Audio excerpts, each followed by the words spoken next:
Hey guys, thank you so much for joining me. Today we're going to be doing an all-day wear test with McGrath's Skin Fetish Sublime Perfection System. So that means that I have all three of her products. I did not purchase any of her brushes just because, well, first of all, I'm a huge makeup brush collector. I have so many brushes and I love them all for different reasons. But I haven't heard great reviews on her past brushes. She only has a few out, so I decided to skip them for now. We'll see later. Maybe I will pick them up. So I just went ahead and got all the face complexion products.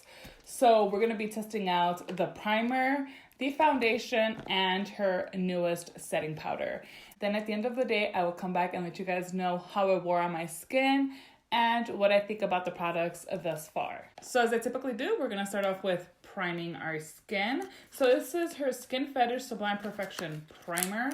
The packaging, the outside packaging of all of her products is amazing. Very luxe, feels very high end. I do have to say that I don't feel like the packaging on the primer feels all that luxe. Personally, I think it feels a little cheap, but I know what matters is what's inside. Now, the star ingredients on this primer is hyaluronic acid, which is supposed to be really hydrating for your skin. It is something I am quite looking forward to because although I usually have normal to oily skin, and really it's just oily in the T-zone, I have a ton of dryness on my left cheek. I've just been going through it with my skin, and my left cheek definitely feels dry and kind of even flakes a little bit throughout the day. I know it's kind of gross, but it's just what I'm going through right now. So let's just go ahead and take they say to just use a dime size. So I'm going to use about that much. And then, let's see, does it have it's got a really nice, kind of like a refreshing scent. So we're going to press this in, starting from the center of our face and then outwards. It feels smooth. I do like the feeling of this. It does feel like it's going to be actually hydrating. It's not feeling tacky really at all so far. Now, a lot of people are quite concerned because the foundation has alcohol as, I think it's the fourth ingredient. Yeah, it's the fourth ingredient. So that means because it's the fourth ingredient, there's quite a bit of alcohol in the foundation. But hopefully with the ingredients that are in this primer, oops, I closed that right. The ingredients that are in this primer, they'll actually help kind of be like a barrier from that alcohol drying out our skin. I'm really hoping for that, especially this left cheek is. So we will see how that goes. I do have quite sensitive skin, so I'm really hoping to not have a reaction with that foundation. Okay, so I do like to let my primer sit for just a little bit. In the meantime, here on the box, it says that the primer should soothe, hydrate, and prep the skin for a soft focus blur effect. It is runway tested and mother approved. So let's see. So far, like I said, actually, I feel like my skin even feels a little plump. And it feels very nice and hydrated. Now, I don't feel like my pores are as prominent as they were before. I've mentioned before I like to use the Tarte primer to press that into my pores because I think it does a really good job at filling them in.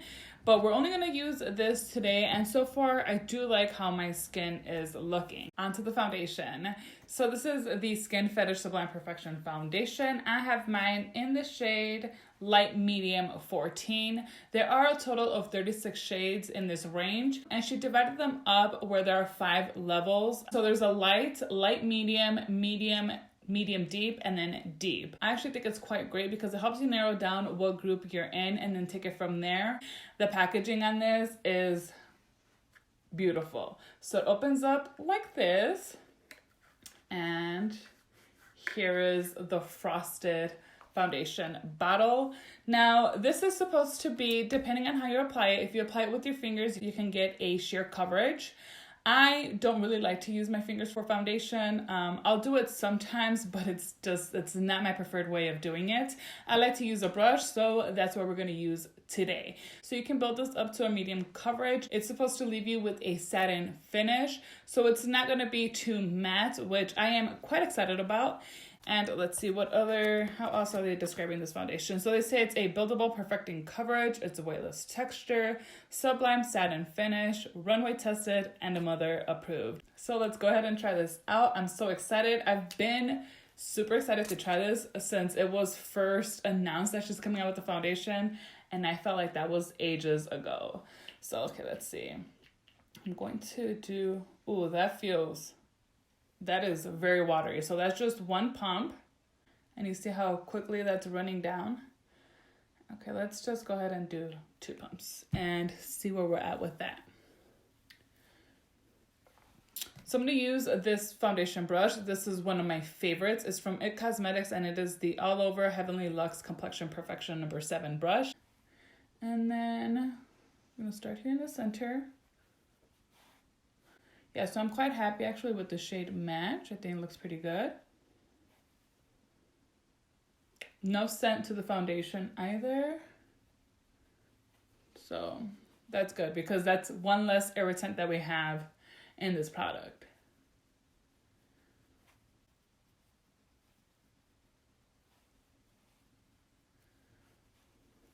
So I do see it is more of that medium coverage.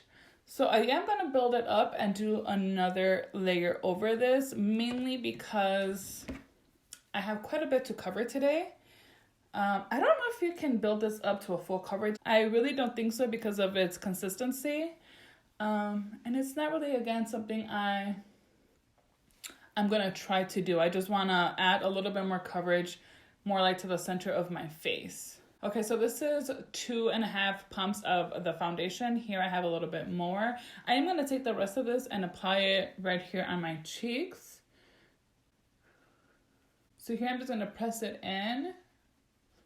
And it really does blend in quite easily. I started off doing like really soft, light strokes with the brush on my face, and it blended out with no issues at all. Okay, so I really like how this is looking so far. I think this is sitting very nicely on my skin. It doesn't look like it's piled on. It looks quite natural actually. I did feel like I had to go over like my nose a few times to really get the foundation to stick. But other than that, I had no issues with covering anything else. You can still see a few of my blemishes here, but that's to be expected because it is a medium coverage foundation. So far, so good. So far, it feels a little bit tacky, like it hasn't fully set. And I had read on her website that this is a self-setting foundation. So maybe with a little bit of time, because I'm going to go ahead and put on some concealer and I'll be right back. And then when I come back, we'll see how it's feeling on the skin, see how it's drying down, and then we'll go in with the setting powder. So far here is where we're at with the foundation. I think it's sitting very nicely on the face. I kind of feel like it's still a little bit tacky though. So we are gonna go ahead and set it. But so far I feel like I can feel it sitting on my skin still. And I think that's just because it hasn't set in fully maybe. Because it's already been maybe about 5 minutes since I've finished applying it. So at this point, is it gonna continue setting? I do feel like it's been quite a long time. I don't know if it transferred. Let's see. There is very minimal transfer. But yeah, I mean, it looks nice. I do like how it looks. I feel like my skin looks a little luminous even. So we'll see if any of that is covered up with her powder. So this one is called the Skin Fetish Sublime Perfection Setting Powder. I guess they all have the same name, and then in the end it's just whatever the product is. So here it says it's a weightless, buildable, microfine setting powder, runway tested, mother approved. Now the powders come in 5 different hues. I got mine in light medium, which falls in the same range of the foundation that I picked up.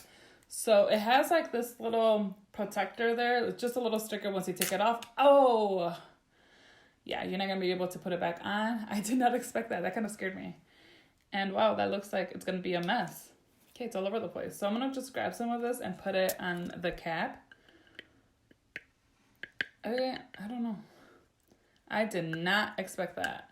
So I would recommend that you do not remove this whole thing because it's already a huge mess here. maybe I should only do half of my face with the powder and then the other half with my go-to powder, which is the Huda Beauty Easy Bake Powder, and kind of see how they work throughout the day, see if one is better with the other while wearing this foundation. So we'll do that. So I'm going to do my right face using the Pat McGrath powder. Okay, so I'm going to take my Wayne Goss number 2 brush, and I'm kind of scared to set my under eye with this, but let's see.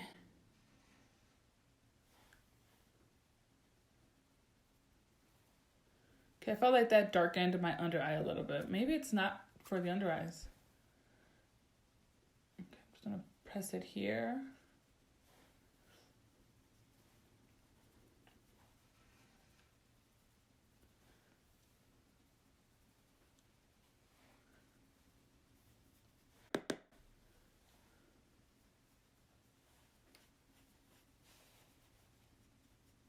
Okay, so comparing it with the side without powder so far, it did mattify it. I feel like it turned my cheek a little bit yellow. I don't know if you guys are going to be able to detect that, but especially this area right here, I don't know. So far, I'm not very impressed with this powder. I don't like how it left my skin looking. Okay, I'm going to wipe down this brush because it's just the same one I'm going to use with the Huda Beauty powder. So I do like to set my under eye with this powder. Okay, so just like I did with the other one, I'm just gonna go ahead and set the rest of my face. Okay, now here's the difference. So besides color, because I did go in with one that's a little bit more brightening, this one's in the shade Cupcake.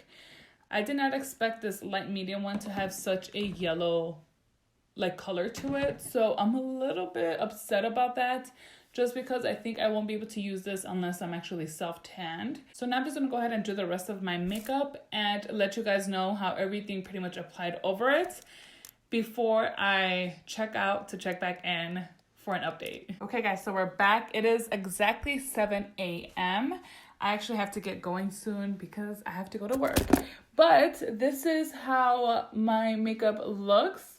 And so far, I think the foundation is actually looking pretty good. I do like how everything applied. Again, the right side of my face is a little bit darker because of the setting powder that I used. So we'll see how it works throughout the day. We'll see if there's a difference between the setting powders that I used. And then I'll also let you guys know how the foundation wears throughout the day. So far though, it feels good. It feels nice on the skin. I think after setting it and applying the rest of my makeup, I do feel like I have a makeup on, but I don't feel uncomfortable with it. So it's not as lightweight as I thought it was going to be, but it could be the combination of all the products together. I'm quite happy with it, except for the powder, just because of the color that it left on my skin. But other than that, it applied quite nicely. I do feel like it did a pretty good job at blurring a little bit. It's not something super noticeable either, but we'll see how this wears. If I can, I will do a midday check-in.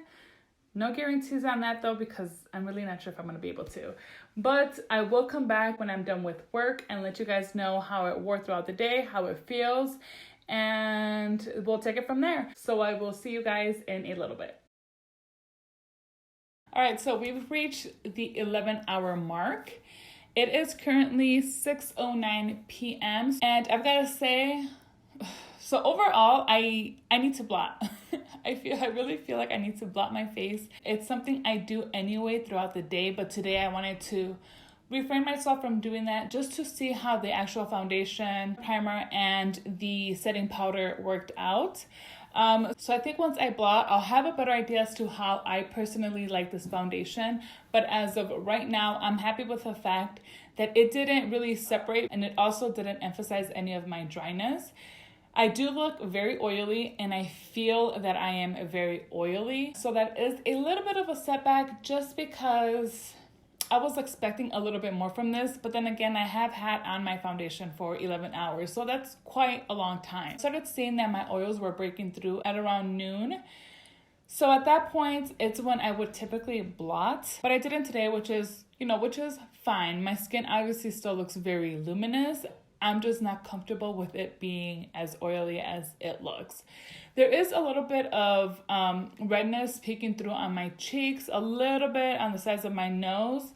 That's very typical. I'm sitting at a desk working on a computer all day, so I tend to lean on my chin a lot. I also have really bad allergies, hence like the makeup usually coming off or rubbing off on my nose. I do also see that a little bit was lost here.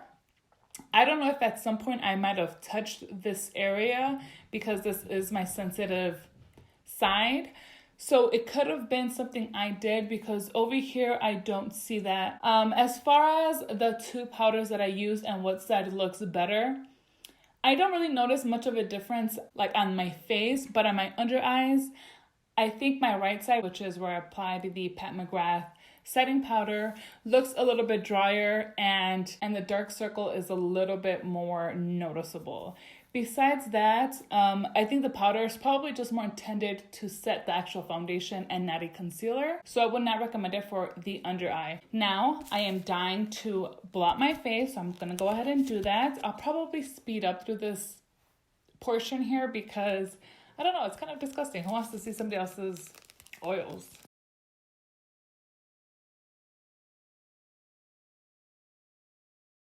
I feel so much better. That made a world of a difference to how this foundation feels on my skin, to how it looks. I just needed to blot, and that's not something that bothers me. I understand that a lot of people, you want to just do your makeup and just go about your day and not have to worry about it. But if we want our makeup to look good and just last throughout the day, we have to do a little bit of touching up. I'm very happy with this. I think this lasted quite well considering how long I've had this foundation on. I'm going to try it with like different primers, and I'll try the primer with different foundations, and then same thing with the powder. Kind of just play around with it, use it with other products that I already own, and see how I like them best. I will though continue to use them as a set how they're intended to be used. I also did want to point out before I blotted, I was dying to do it and I feel like I rushed into it a little bit. I did feel at a point, and I just think it was because I had accumulated so much greasiness on my face that it literally felt like if I just went like this, even if I just had barely touched it, it would have all just wiped away. I don't know if that would have actually happened, but it seemed like I had actual foundation in this area mostly just accumulate right there and just sit on my skin. And it was not flattering at all. But just be aware that if you are wearing this foundation for a long period of time, you are going to have to blot at some point. All right, guys, so that is it as far as today's review. I really hope that you enjoyed my video. If you did and you want to see more videos like this, make sure you hit that thumbs up button. And do not forget to subscribe so that you do not miss out on any of my future videos. Thank you so much for stopping by. Until next time.